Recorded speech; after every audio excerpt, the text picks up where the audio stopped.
आप next slide पे आ जाओ, next to next.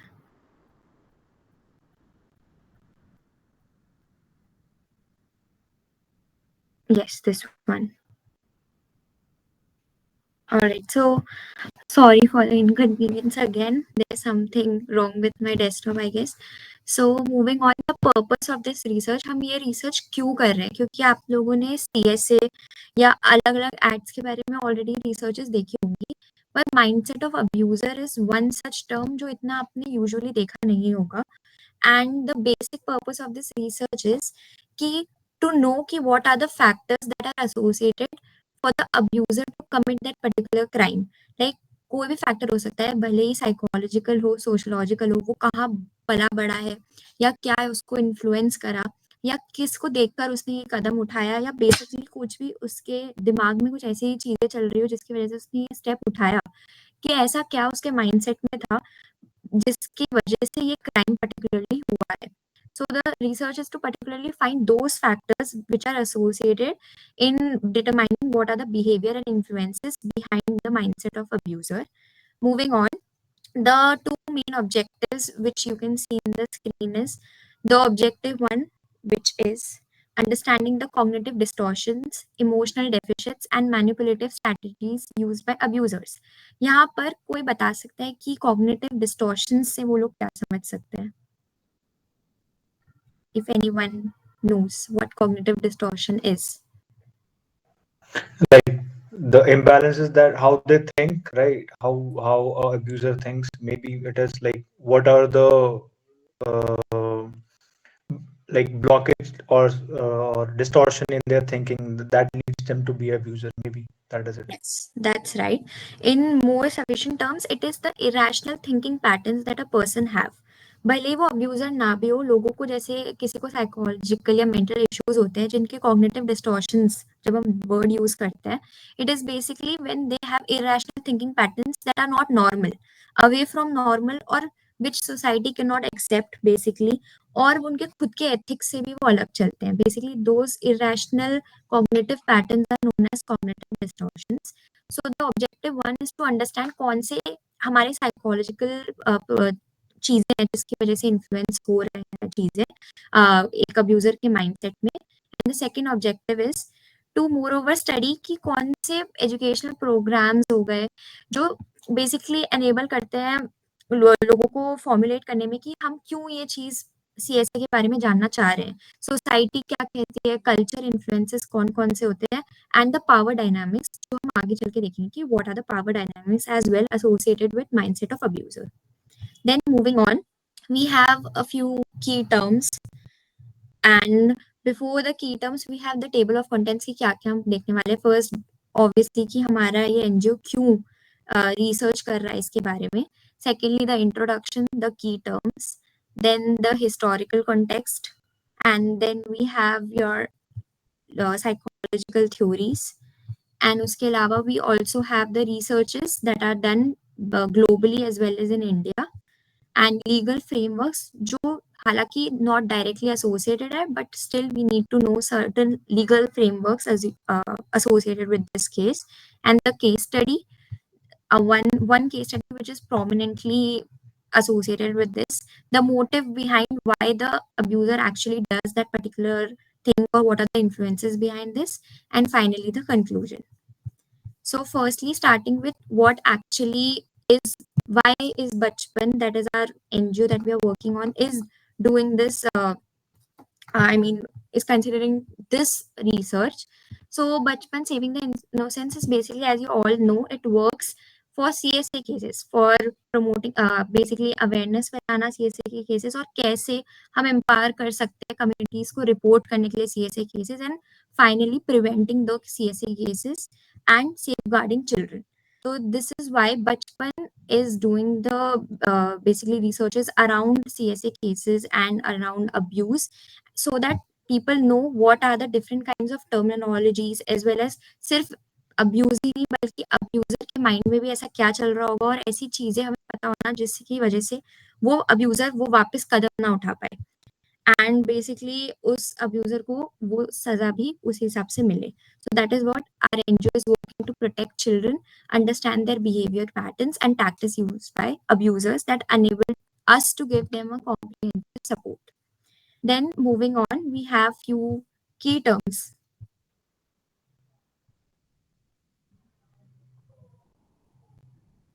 Okay, and the screen is not visible. Now it's visible. Sorry. Uh, तो firstly we start with the key terms. So key terms में the first things first, that is what child sexual abuse actually is. So child sexual abuse is when a perpetrator intentionally harms a minor physically, psychologically, sexually, or by the acts of neglect. That is known as child abuse.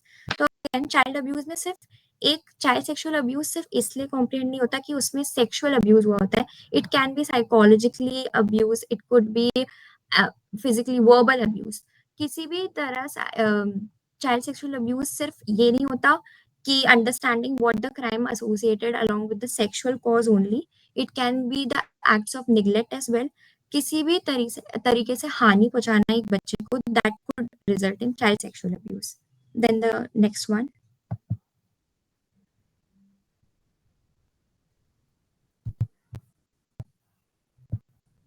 Okay, so मेरे को screen थोड़ी lag हो रही है.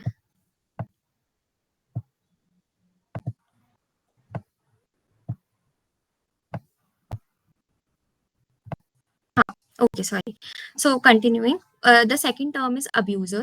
So an individual who intentionally harms or exploits children sexually is known as the abuser here. Now moving on, there's a term called grooming. आपने देख लिया होगा जो ग्रूमिंग स्क्रीन पे लिखा है, बट कैन एनीवन, मतलब किसी को पता है कि एक्चुअली ग्रूमिंग होता क्या है? क्योंकि grooming is one such term which will be used throughout the research.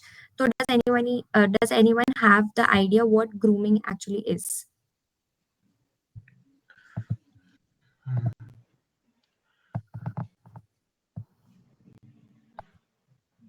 I guess no one.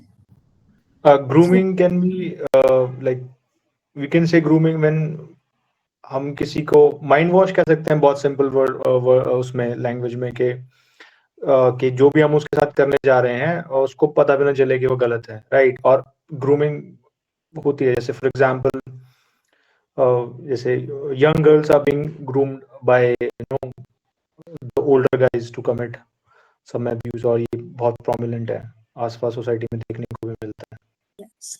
So yeah, that's one part of grooming. When we talk about in this case, मतलब in this research basically, जब हम एक mindset of abuser जानना चाह रहे हैं, तो abuser का एक particular part होता है, that is grooming. और grooming ऐसा process है, that means जैसे आपने एक small example, like फिल्मों में and TVs में you would have often seen कि बच्चों को chocolate देके they often kidnap them or abduct them. वो जो चॉकलेट एक चीज है, वो एक ऐसे स्पेशल अटेंशन पाने की या gifting, these are such methods जो ग्रूमिंग के अंदर इन्वॉल्व होते हैं. ग्रूमिंग इज बेसिकली मैनिपुलेट करना एक पर्टिकुलर इंसान को, और जिससे कि उसको ट्रस्ट हो जाए उस पर्टिकुलर उस अब्यूजर पे कि हाँ वो मेरे साथ कुछ गलत नहीं करेगा. जैसे इसके अंदर जो एग्जांपल्स आते हैं, gifting, special attention, creating situation where the child feels isolated और डिपेंडेंट ऑन द अब्यूजर. कि अगर छोटे बच्चे को लुभाने के लिए हमने कोई चीज दी और उससे वो एक्चुअली इन्फ्लुएंस हो गया उसके पास जाने में, क्योंकि उसने एक ऐसा ट्रस्ट बिल्डअप किया है. कोई कोई ग्रूमिंग मेथड्स इतने प्योर होते हैं जहाँ जैसे आपने देखा होगा stalking, a person will fully stalk कि कब बच्चा आ रहा है, कितने बजे स्कूल से आ रहा है, कितने बजे ट्यूशन जा रहा है, everything involve in this case वो ग्रूमिंग के अंदर आता है. So basically in a short note, it is a manipulative process used by abusers जिससे कि वो अपना काम कर पाए. Moving on, there's another terminology जो हम use करेंगे. Again, we have discussed it already. That is cognitive distortion. Those are the irrational thinking patterns जिसके बारे में हम discuss करेंगे, क्योंकि mindset of abuser is all about seeing how the mind behind that abuser works, and mind is connected with psychology. So cognitive distortion is one such word which will be used thoroughly. So moving on, we go to the historical context. Historical context is divided into 3 main parts. तो historical context जब हम पहले से शुरू करते हैं, 3 main parts है: before 20th century, mid 20th century, और उसके बाद अभी की अप्रोच. बिफोर 20th सेंचुरी के बारे में अगर मैं बात करूँ, आपको कोई आइडिया है कि बिफोर 20th सेंचुरी हमने देखा है कि ऐसे कभी लॉज़ कभी आए ही नहीं और लोगों को बहुत शर्म भी आती थी कि हम अगर उनके फैमिली में ही ऐसी कोई घटना हुई है, दे वर वेरी रिलक्टेंट कि वो कैसे लोगों के सामने बुलाएँगे और सोसाइटी उनको कैसे ट्रीट करेगी, कैसे देखेगी। सो डू यू थिंक मतलब क्या आपको पता है कि ऐसे कौन से अप्रोचेज़ उस वक़्त लिए गए होंगे, जिसकी वजह से चाइल्ड सेक्सुअल अब्यूज़ बाहर आया? मतलब मिड 20th सेंचुरी में उसके खिलाफ कुछ हम ले पाए एक्शन। किसी को any idea?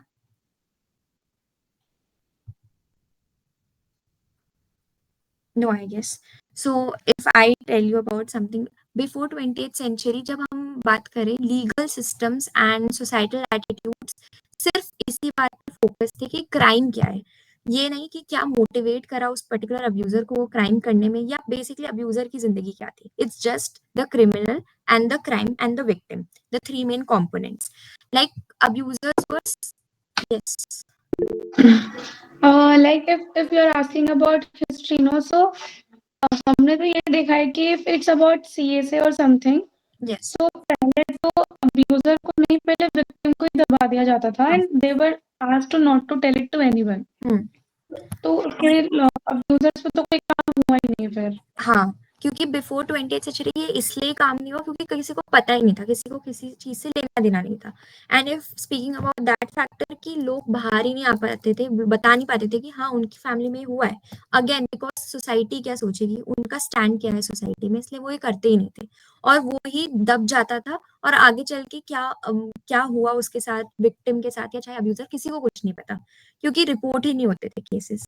Or before 20th century also punishments were mainly focused on the physical and punitive part. Basically किसी की mental health या किसी को rehab भेजना जो अब बहुत common हो गया है, वो सब पहले नहीं था। सिर्फ physical punishments were the only medium जिससे एक abuser को punishment मिलेगी। एंड उसके अलावा mental health, again mental health की हम इसलिए बात कर रहे हैं क्योंकि we are working on the mindset of the abuser, right?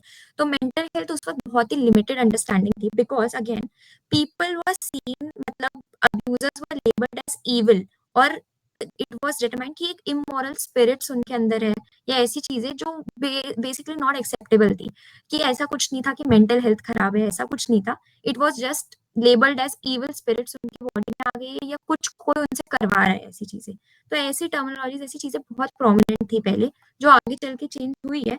पर अगेन वो वहीं से स्टार्ट हुआ जहाँ पे मेंटल हेल्थ को कुछ नहीं समझा जाता था। अगेन विक्टिम सेंट्रिक अप्रोच भी एक चीज थी कि बेसिकली अगेन जैसे आपने कहा कि विक्टिम को ही एक पर्टिकुलर लेवल दिया जाता था कि विक्टिम ही बताएगा कि क्या हुआ है। बेसिकली अब्यूजर से ना ही कुछ पूछना ना ही कुछ, सीधा विक्टिम के साथ जो हुआ है, विक्टिम ने जो देखा, ओनली दैट मैटर्ड। तो इसलिए victim centric approach was seen before 20th century. Now when we move on we have the shift in mid 20th century जहां पर साइकोलॉजिकल थ्योरीज आने लगी जो पहले नहीं थी। लाइक फर्स्टली हमें पता चला कि psychological disorders are one such thing, जो earlier it was just neglected and people thought that they were just evil spirits entering a body. और अब मिड 20th सेंचुरी में there were advancements in psychology as well as psychiatry departments as well. Study होने लगी and studies basically ये show करती थी कि disorder show करने लगे। जैसे आप किसी ने मेंशन किया था paedophilia, it was not prominent पहले, किसी को पता भी नहीं था व्हाट पीडोफिलिया एक्चुअली इज, या personality disorder for that matter, या any disorder that could be like PTSD, post traumatic stress disorder. ऐसे डिसऑर्डर्स जो अब हमें पता है और पहले हमें नहीं पता होते थे, क्योंकि जब एक ट्रॉमेटिक चीज से एक इंसान गुजर चुका है उसके बाद सब छोड़ देते थे कि हाँ कुछ आगे होगा नहीं, कोई सिम्टम्स होंगे नहीं, बट लोगों को नहीं पता था कि वो मेंटल हेल्थ पे कितना इम्पैक्ट करेंगे। तो ऐसी चीजें like the shift towards basically the emergence of psychological disorders, theories and researches were considered in the mid 20th century. यहाँ पे बहुत सारे एडवांसमेंट्स इसीलिए भी होने लगे बिकॉज अगेन जो मैंने आपको कहा फिजिकल पनिशमेंट से अब हम मेंटल रिहैबिलिटेशन की तरफ भी फोकस करने लगे। Like the abusers were sent into rehab centres if it was scene कि हाँ उनके मेंटल स्टेटस एग्जामिनेशन या उनके जो देखा जाता था कि हाँ उनकी मेंटल हेल्थ में कोई प्रॉब्लम है, कोई साइकोलॉजिकल इशू है, इसलिए अब उनको पनिशमेंट के साथ साथ they were sent to rehab centres, जैसे कि उनके लिए भी कुछ हो पाए एंड बेसिकली वो आगे ये चीज वापस ना हो, रिकरेंट ना बने। And the next thing about history is contemporary focus, that is about now, that is the modern times. यहाँ पे हमने देखा कि mindset was a preventive tool. So basically अब एक mindset of abusers has become an essential for prevention and rehabilitation, recognizing cognitive distortions like justification. Like आपने एक term पढ़ा होगा rationalization. Does anybody know what rationalizing your thoughts mean in simple terms?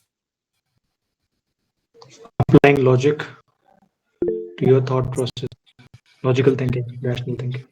Yes, and Lavanya was saying something like this. I think rationalization would be कि आपने कोई ऐसे acts करे that were not right, but you're just trying to justify it अपनी rational चीजों से कि this was right या फिर I didn't mean it or something like that. Yes, so correct. And rationalization मैंने इसलिए term पूछा because these are correct, that it is the justification of a particular act, whether right or wrong, you're justifying the act using any technique. और ये rationalization हमारे cognitive distortions में आते हैं. बहुत सारे abusing मतलब abuser और उनके cases में देखा जाता है कि abuser मानना ही नहीं चाहता कि उसने कुछ गलत किया है. वो अलग अलग दलीलें अलग अलग बहाने देगा कि हाँ ये हुआ है वो हुआ है, बट वो मानना ही नहीं चाहेगा कि हाँ मैंने कुछ गलत किया है. हो सकता है बिकॉज अब उसके पीछे बहुत सारे फैक्टर्स हो सकते हैं कि सोसाइटी ने ही उसे ऐसे बॉटअप किया कि उसको लगता है कि हाँ लोग मेरे दोस्त तो चिल हैं उसको लेकर, इसलिए मैं भी I mean I have not done anything wrong या एनीथिंग एल्स, कि उसके खुद के कॉग्निटिव पैटर्न्स ही ऐसे हैं कि वो बिल्ड ही ऐसे हुआ है, उसको समझ ही नहीं आ रहा. Reason can be any, but rationalization is one such thing which comes under cognitive distortion. और इसको देखा नहीं जाता था पहले बिल्कुल भी, लोगों को नहीं समझ आता था कि हाँ अब्यूजर का cognitive distortion हो सकता है, जो अब देखा गया in modern times. Apart from this, awareness and advocacy was also seen. Awareness and advocacy basically awareness फैलाना पहले भी होता था. Again there were systems, there were norms, but कोई भी उस पर act upon नहीं करता था. For example अगर मैं campaigns and educational programs भले ही run हो, लेकिन कोई उसका ये नहीं देखता था कि हाँ उसका basically outcome क्या निकला, क्या people were now open enough कि वो अपने cases report कर रहे हैं कि नहीं, ये सब नहीं देखा जाता था.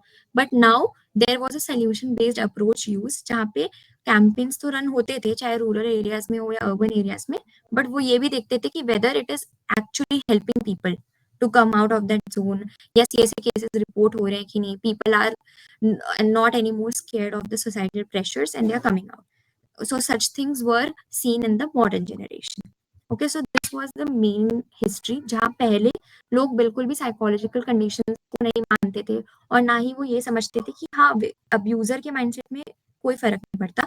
It is only the victim centric approach towards our modern times, जहाँ हमने देखा कि बहुत सारी थ्योरीज भी आई जिससे हमें पता लगा कि हाँ अब्यूजर की कुछ ऐसी सोच है, ऐसी कोई अपब्रिंगिंग हुई होगी जिसकी वजह से उसने ये कदम उठाया, और वो जानना इसलिए जरूरी है जिससे कि वो आगे चल के ये सेम चीज ना करे. So moving on from the historical context, we have certain psychological theories. Again, psychological theories are plenty of them which can support abuse, basically mindset of abuser. But यहाँ पे I have taken 6 main theories that could support our like identity towards mindset of abuser. Now, can anyone tell me कि why are psychological theories really essential here? मतलब psychological theories तो बहुत होती हैं, लेकिन अगर हम कुछ भी पढ़ रहे हैं तो उससे क्या एक्चुअली मदद मिल रही है माइंडसेट ऑफ अब्यूजर जानने के लिए.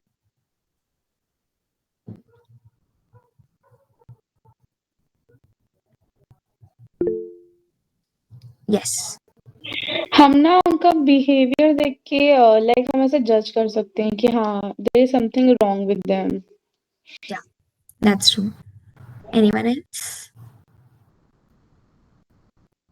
आई गेस इट नहीं. सो हाँ दैट्स ट्रू. और साइकोलॉजिकल थ्योरीज अगेन जैसे मैंने पहले भी कहा था कि माइंडसेट ऑफ अब्यूजर्स में एक बड़ी टर्मिनोलॉजी है that is mind, and mind is always associated with psychology and mental health. तो अगर हमें साइकोलॉजिकल थ्योरीज पता हो उसके बिहाइंड कि उसने ऐसा क्यों किया होगा, उस वाई का आंसर हमें मिल पाए, तो that is what are psychological theories are explaining. So first psychological theory is attachment theory.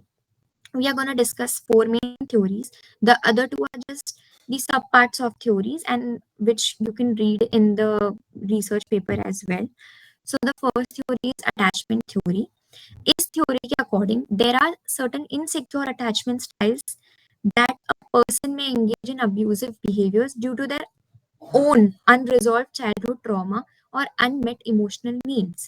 That means कि एक पर्टिकुलर इंसान के बचपन से ही कोई ऐसी चीजें, ऐसे ट्रॉमा के साथ वो गुजरा हो या ऐसी कोई इमोशनल नीड्स है जो वो उसकी पूरी ना हुई हो, तो वो बड़े होके वो ही चीज दोहराना चाहेगा, मतलब वही चीज देखना चाहेगा कि हाँ वो किसी और पे देख सके.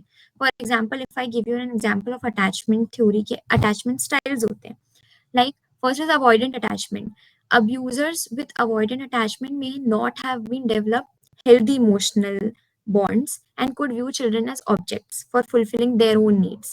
तो avoidant attachment मतलब वो इस तरह अटैच होगा कि उसके बचपन से उस पर्टिकुलर अब्यूजर के हेल्दी इमोशनल बॉन्ड्स नहीं रहे होंगे, तो अब वो यही करेगा कि वो अपने इमोशनल नीड्स को सेटिस्फाई करने के लिए बच्चों को माध्यम बेसिकली बनाएगा और बच्चों को वो एक ऑब्जेक्ट की तरह देखेगा और उसके उनको लेकर वो अपनी इमोशनल नीड्स को फुलफिल करेगा. That is one thing, that is avoidant attachment. The second could be anxious attachment. Like abusers may depict anxiousness or clingy behavior towards children क्योंकि उन्हें इमोशनल डिपेंडेंसी चाहिए और वो इसी अगेन चिल्ड्रन को एक ऑब्जेक्ट की तरह व्यू करेंगे और उनको यूज करेंगे. एक एग्जाम्पल हो सकता है कि an adult who has experience neglect as a child, वो बड़े होकर अब एक पर्टिकुलर बच्चे से इमोशनल कंफर्ट या वैलिडेशन मांगेगा और वो उसका तरीका बहुत अलग होगा. ऑब्वियसली इनअप्रोप्रिएट इंटरैक्शंस हो सकते हैं या कुछ अलग चीज, वर्बल अब्यूज, इसके थ्रू वो वैलिडेशन मांगने की कोशिश करेगा. तो अटैचमेंट थ्योरी का मेजर थिंग यही है कि एक पर्सन बचपन से लेके जब उसके अंदर कुछ ऐसी चीजें होंगी जो again was not fulfilling at all for him or her, और there are certain unmet emotional needs, तो वो आगे चल के बच्चों को एक ऑब्जेक्ट की तरह ट्रीट करेगा और उनसे वो निकल पाएगा कि अब वो पर्टिकुलर इमोशनल चीजें वो डिपिक्ट कर पाए बच्चों में. तो that is what attachment theory is. Moving on, there is another theory called social learning theory. As the name suggests that it is how we are learning through society. Society में you can see that modelling, observation, ये बहुत ज्यादा terminologies use होती है. Observation in the sense, जैसे हमने देखा होगा कि हमने अपने पेरेंट्स को कुछ करते हुए देखा, कोई पर्टिकुलर चीज, फॉर एग्जाम्पल पढ़ने का स्टाइल देखा, तो हम वही अपना लेंगे. That is what we are observing in modelling, कि पहले हमने ऑब्जर्व किया और वही हमने डिपिक्ट किया. That is what modelling is. So social learning theory is all about that. Individuals who grow up in environments where sexual abuse, exploitation, or objectification of children is normalized again, so they learn to repeat these behaviors. कि बचपन में उन्होंने देखा है कि हाँ ये child sexual abuse या एनी बच्चों को एक ऑब्जेक्ट की तरह ट्रीट करना, सेक्सुअल अब्यूज है, ये सारी चीजें जिस सोसाइटी में नॉर्मल होगी, आगे चल के वो वही चीज ऑब्जर्व करके डिपिक्ट करेगा, मॉडल करेगा. तो again, modeling is abusers may have witnessed or experienced abuse in their own childhood and have internalized these behaviors, and that is what they're depicting on other children. That is modeling. Modeling के बाद there is one more factor, that is reinforcement. For example, किसी बच्चे ने, I mean, आपने देखा होगा जैसे eve teasing. Eve teasing अगर आपने देखा हो कि कुछ लोग छेड़ रहे हैं किसी इंसान को और वहीं उसके दोस्त आसपास हंसी मजाक उड़ा रहे हैं, and basically they are promoting और दे आर सेइंग कि हाँ ये तो नॉर्मल है, क्योंकि वो उसका सपोर्ट कर रहे हैं, वो उसको रोक नहीं रहे, टोक नहीं रहे, तो उससे उस पर्टिकुलर इंसान को वो करेज मिल जाएगा कि हाँ वो दोबारा कर सकता है, कोई रोकने वाला नहीं है, and it is all chill, it is all. So that is what positive reinforcement is. Reinforcement in the sense कि emotional satisfaction जो उसे मिले और उसको लगे कि हाँ जो उसने किया है वो सही करा है, इसलिए वो वापस वो चीज दोहराएगा. तो ये जो दो चीजें हैं ये सोशल लर्निंग थ्योरी में आती है, जिसमें हम ये देखते हैं कि whatever we actually witness in front of us, we depict it later on. Like अगर हमने उससे बचपन में देखा हो तो वो ही हम बड़े होके वो डिपिक्ट करेंगे. दैट इज व्हाट अब्यूजर में ये देखा जाता है, अब्यूजिव केसेस में. Next theory is cognitive behavioural theory. And the next theory is cognitive behavioural theory में दो मेन पार्ट आते हैं, cognition and behaviour. So again ये जो दो मेन पार्ट है, cognition is how we act, how we think. Cognition is everything about what we think and what we have in our mind. Behaviour is उसी particular चीजों में act करना, हम जो अपना बिहेवियर एक्शंस के थ्रू दिखाना. तो ये जो दो चीजें अगर उसमें कुछ भी गड़बड़ होती है तो उसी से कॉग्निटिव डिस्टॉर्शंस होते हैं, जैसे हमने कहा, उसी से इंसान को लगता है कि हाँ वो जो कर रहा है वो सही कर रहा है, क्योंकि उसकी थिंकिंग पैटर्न्स में ही कुछ ऐसी चीजें प्रॉब्लम हो गई, उसको सही गलत का अंदाजा नहीं हो पाता basically. So again cognitive behaviour theory में दो मेन चीजें आती है। Minimization, does anyone know what minimization is?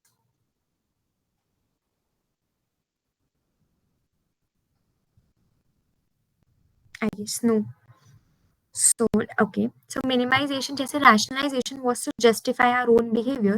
Minimization ये होता है कि अपनी ही हार्म को डाउन प्ले करना, मतलब जो एक मेजर चीज है उसको मिनिमाइज करना कि हाँ कुछ बड़ी चीज हुई है, कुछ गलत चीज हुई है, उसको वो ये बिलीव करता है कि नहीं वो कुछ बड़ी बात नहीं थी, वो एक छोटी सी चीज है and it is not damaging to others, उसको ऐसा लगता है। तो दैट इज व्हाट मिनिमाइज करना अपने खुद के एक्शंस को होता है। तो rationalizing and minimizing are the two main terminologies in cognitive behavioral theory जो हम देखते हैं। इसके अलावा blaming the victim, again जो हमने पहले भी देखा है कि abusers often shift responsibility to the child, suggesting that the child was seductive or complicit, कि बच्चे ने कुछ ऐसे कपड़े पहने हुए थे वो जिसकी वजह से वो एनकरेज हो गया वो चीज करने में। ये है blaming the victim, जो अगेन cognitive distortions की वजह से ही देखा गया है। Example है कि a perpetrator rationalizes the abuse by believing that the child enjoys attention and affection, minimizing the impact on child's well-being. कि again कि abuse basically child को ही चाहिए था, actually the child was encouraging the abuser to act upon, and the child enjoys attention, that is why the particular act has been made.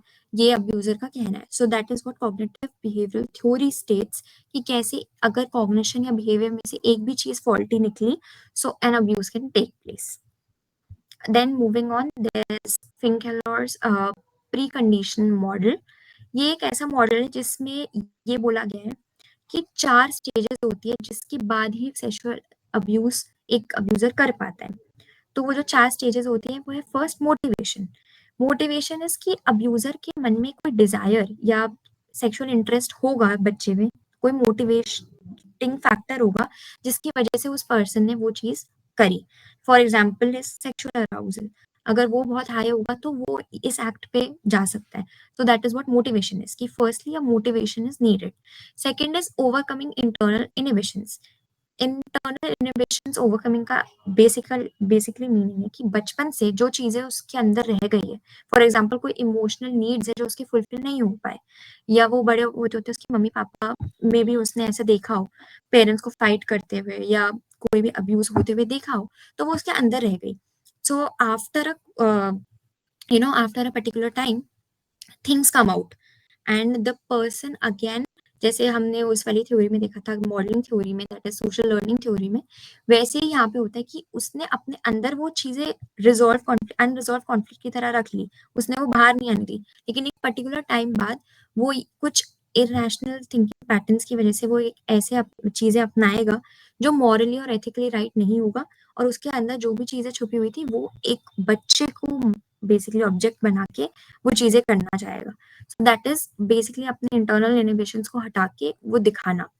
Now the next thing is overcoming child's resistance. Abuser will manipulate the children into compliance, either through grooming or by force. तो अगर जब तक बच्चे को, जैसे मैं chocolate वाला अगर एग्जांपल दूं, चॉकलेट दी, बाई चांस हो सकता है बच्चे ने ना ली, उसको ट्रस्ट बिल्डअप ना हो, वो स्ट्रेंजर से बात ना करता हो, तो वो फोर्सफुली उसको अबडक्ट कर सकता है, या तो वो, या सेकंड ग्रूमिंग इतनी स्ट्रांग हो, उतने इतना ट्रस्ट बना लिया हो कि अपने आप ही बच्चा उसके पास आ जाए। तो इनमें से एक चीज होगी तभी एक पर्टिकुलर अब्यूज हो पाएगी। तो ये जो 4 कंडीशंस है ये फिंकेलर ने मेंशन करी थी अपने मॉडल में। The other 2 theories which are mentioned are biopsychosocial theory and psychodynamic theory. Biopsychosocial theory अगर मैं एक शॉर्ट में बताऊं, इसमें biological factor, psychological and social factors. Social मतलब सोसाइटी, साइकोलॉजिकल मतलब मेंटल, एंड बायोलॉजिकल मतलब इनर थिंग्स, मतलब इनर कॉन्फ्लिक्ट्स, और basically you can say the physiological processes like hormonal imbalance, ये सब बायोलॉजिकल प्रोसेसेस में आता है। साइकोलॉजिकल का मतलब हो गया अगेन कि तुम्हारे कुछ भी कॉग्निटिव डिस्टॉर्शन हो, थिंकिंग पैटर्न्स विविड हो, एंड सोशल मतलब सोसाइटी क्या कहेगी हमारे बारे में। अगर इन तीनों चीजों के ऊपर अब्यूजर ने काम किया होगा तभी वो एक पर्टिकुलर basically crime कर पाया. So basically this theory suggests that the combination of biological, psychological and social factors contribute towards child sexual abuse cases like hormonal balance या इमोशनल रेगुलेशन डिसरेगुलेशन हुई हो अब्यूजर में और इम्पल्स कंट्रोल वो ना कर पाया हो, सेक्सुअल डिजायर अर्जेस ज्यादा हो, तो इसलिए सीएसए केसेस देखे जाते हैं. मूविंग ऑन, साइकोडायनामिक भी एक basically छोटे concept में it was given by a very prominent psychologist, and basically it says that how unresolved internal conflicts often lead to abused behaviors, जो हमने ऊपर भी देखा कि कुछ ऐसे अनरिजॉल्व कॉन्फ्लिक्ट, ऐसी चीजें जो बचपन में रिजॉल्व नहीं हो पाई, बचपन से ही अंदर रह गई कि हाँ ये मेरे को ये चीज नहीं मिली, मेरे को ये इमोशनल सपोर्ट नहीं मिला जब चाहिए था, तो वो आगे चल के एक ऐसी स्टेज में पहुंच जाएगा जहाँ वो बच्चों को एक अगेन जरिया बनाएगा वो चीजें निकालने में. So these are the theories. ये थ्योरीज अगेन रिसर्च पेपर में मेंशन्ड है मोर डिटेल में, तो आप जा सकते हो उसको गो थ्रू कर सकते हो. But any doubts in these theories if anyone has कोई क्वेश्चंस इन थ्योरी से regarding?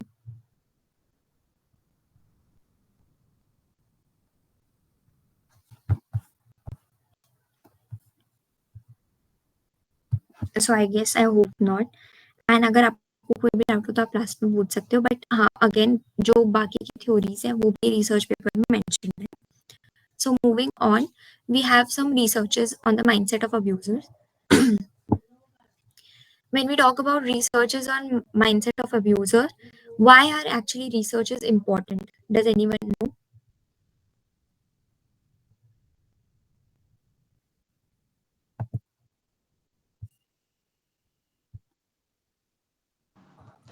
To gain more information. Yes. Okay, so yeah, to gain more information is the right thing. Again, researches are also done because हमारे पास कोई evidence, कोई proof किसी चीज के लिए तभी आता है जब हमें पता हो कि एक्चुअली उसके कॉज क्या है, क्यों हुआ, कब हुआ, कैसे हुआ, जब हमारे पास प्रॉपर एग्जांपल्स हो, और वो रिसर्च के थ्रू ही हो पाते हैं.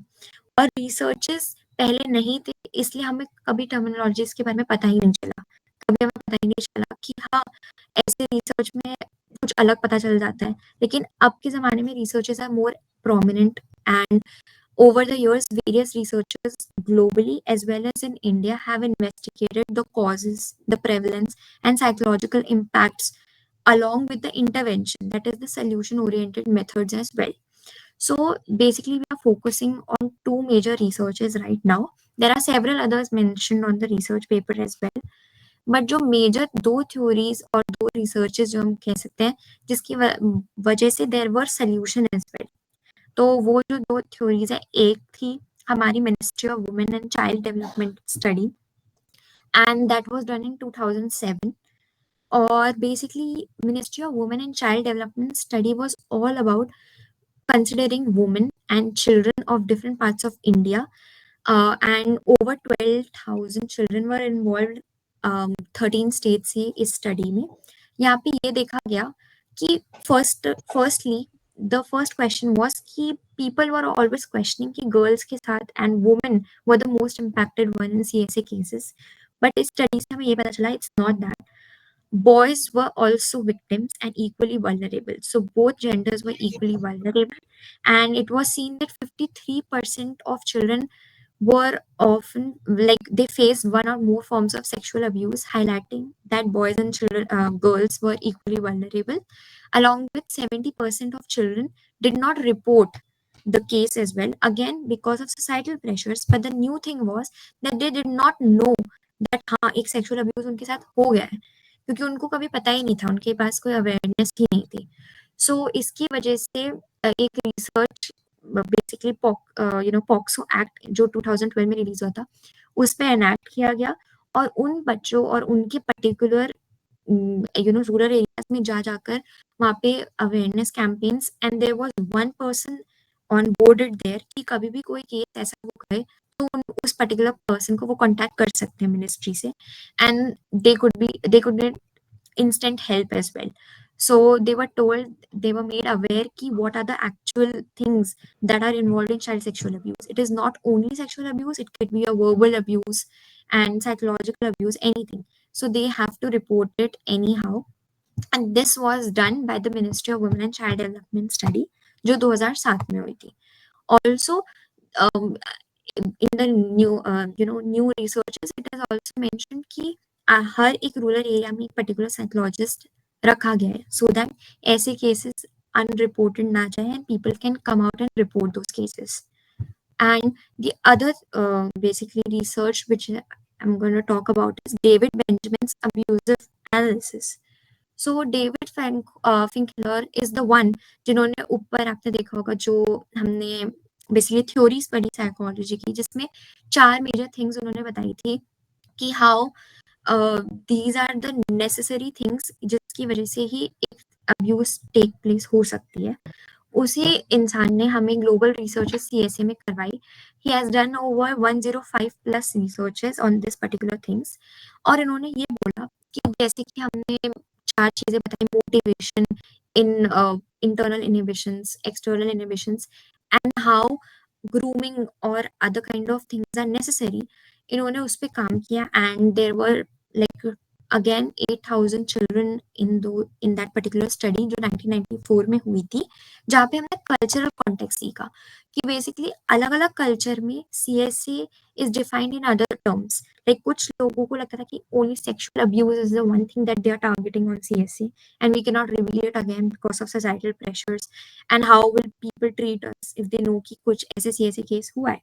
And there were cultures which were basically reluctant और hesitant because उनको लगता था कि पुलिस क्या ही कर पाएगी उनकी मदद, और अगर वो मदद नहीं हुई तो उनको अगेन आगे और कोर्ट्स में जाना होगा और जस्टिस सिस्टम के पास जाना होगा जिनके लिए उनके पास ना ही टाइम था और ना ही रिसोर्सेज थे. सो देवर अलग अलग बहुत सारे कल्चरल कॉन्टेक्स्ट थे जो इनसे पता चला and basically he made a 4 precondition model that was very essential in enabling us to know कि हाँ abuser के actually mind में ऐसा क्या हुआ होगा जिसकी वजह से उसने ये crime करा. So this is all about the researches and there are more researches again in the research paper itself. Moving on, we have laws and legal frameworks. So when we talk about laws and legal frameworks, they are not very directly related to the mindset of abuser. They are related to the CSA cases. But why is it essential? Why is it relevant? Because इससे हमें पता चलता है कि basically under this act only, people have taken steps to know about the mindset behind abusers. For example, if I talk about the first act, that is the Protection of Children from Sexual Offences Act 2012, that is POCSO. So POCSO के बारे में सबको पता होगा, पर ये act में psychological harm was later on considered in 2013 and it highlighted manipulative mindsets of offenders.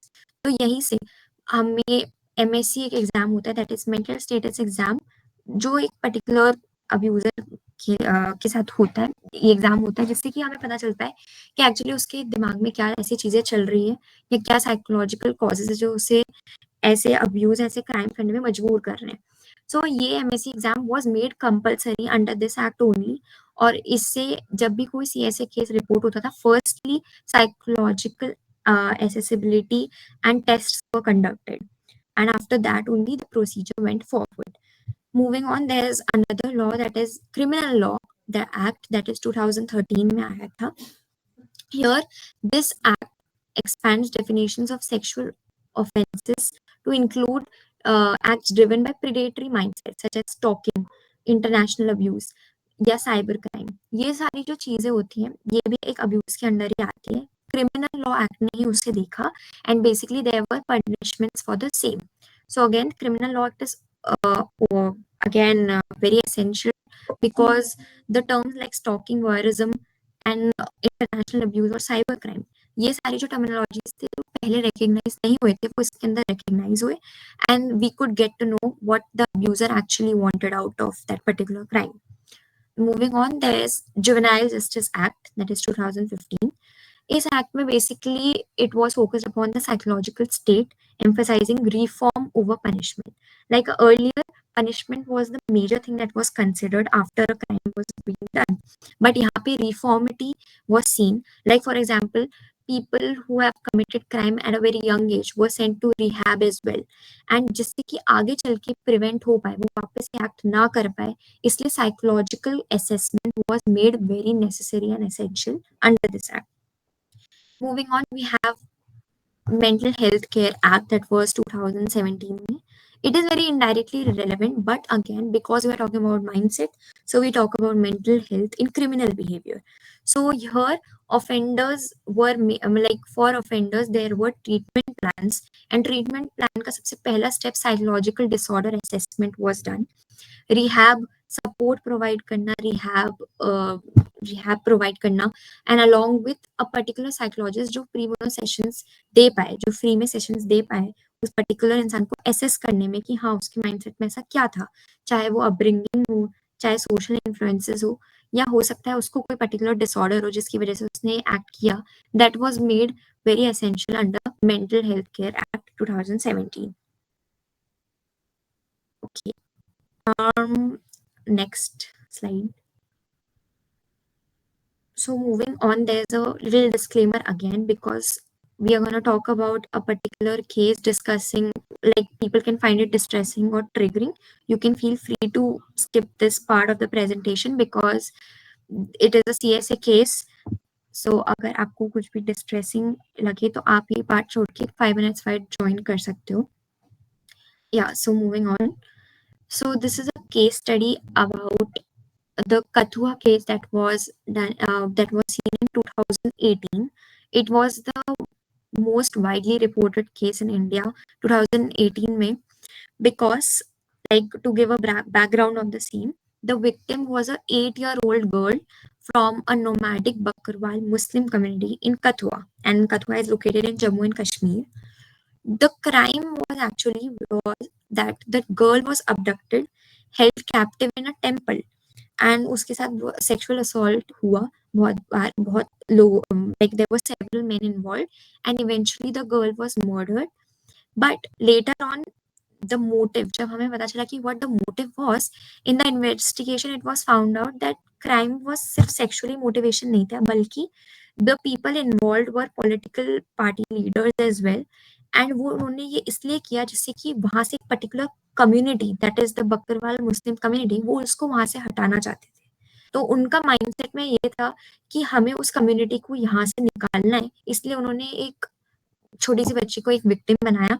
And the key findings were कि जो माइंडसेट था was basically to show dominance over the other community. यहाँ पे जो हमने सबसे पहली स्लाइड में मेंशन किया था power dynamics, here power dynamics come. Power dynamics are mostly seen in religion-based cases where people flaunt their power over the other caste systems or religion. तो यहाँ पे ये देखा गया कि CSA केसेस में, इस पर्टिकुलर CSA केसेस में, कैसे एक पर्टिकुलर कम्युनिटी को हटाने के लिए उन्होंने ये मोटिव अपनाया. So this was the mindset of that particular abuser, and the psychological impact was कि the victim's family, who was marginalized already, experienced immense social and emotional trauma, so compounded by threats and harassment during the pursuit of justice. And this is relevant to India. This CSA case is relevant because ये दिखाता है कि कैसे factors, जैसे हमने बात की थी कि mindset of abusers is not only because of one particular factor. There are societal factors, psychological factors, everything involved.